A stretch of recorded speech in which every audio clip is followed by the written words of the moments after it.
Egypt is not going to be able to live that way.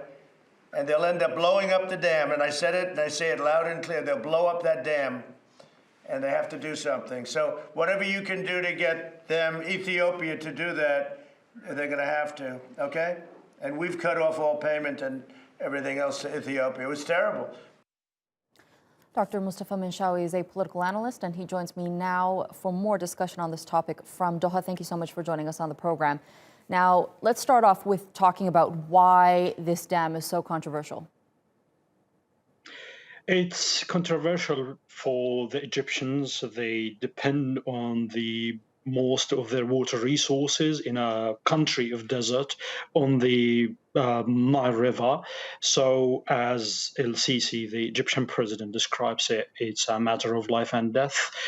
Secondly, the Egyptian population is growing. It's now over 90 million people living. There is a water shortage anyway, so they depend on more water coming from the downstream countries. The Nile River is becoming more important. So the water shortage is important. The population increase is the second element. And the third element is the legitimacy of the President Sisi depends mainly on development projects and bringing on more investments. And this means that more water is needed. So all the projects, these politically promoted as they are, they need more water. So the dam is getting more important as well.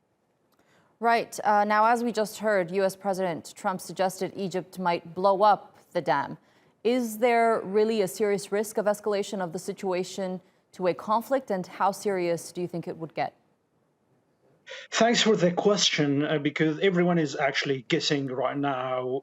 Wish I have a crystal ball to think of how serious the situation for the future. But there are three levels of looking how serious the situation is. The Egyptian situation, Sisi describes more on one occasion, the dam is a matter of life or death.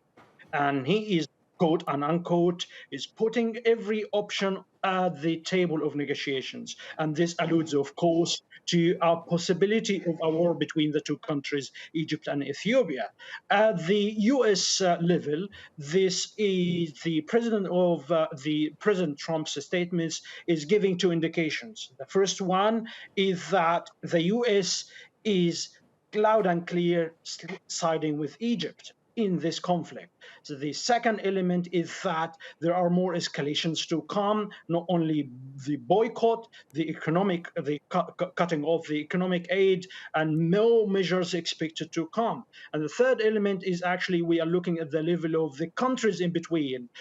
Just the upstream country like Sudan is used to come with a hesitant position. Some people think of it as a kind of siding with Egypt or siding with Ethiopia, is trying to take the middle ground. Now we have a clear indication that Sudan has to take the position of Egypt in a way. So at the level of Sudan is coming in this way. Right. Now, if indeed a conflict is to break out, what would be the positions of regional and international powers? Thanks for the question. I think it's right now, Egypt doesn't have a huge popularity at the African Union. Ethiopia is coming with a legitimate position. 70 million people are in need of water. This dam will sort out the problem. Secondly, it comes with the nationalistic feeling at the regional level. A lot of African Union countries feel they are sidelined by the Egyptians, who are not considered as African, as many argue as such. So at the African level, there is no massive support.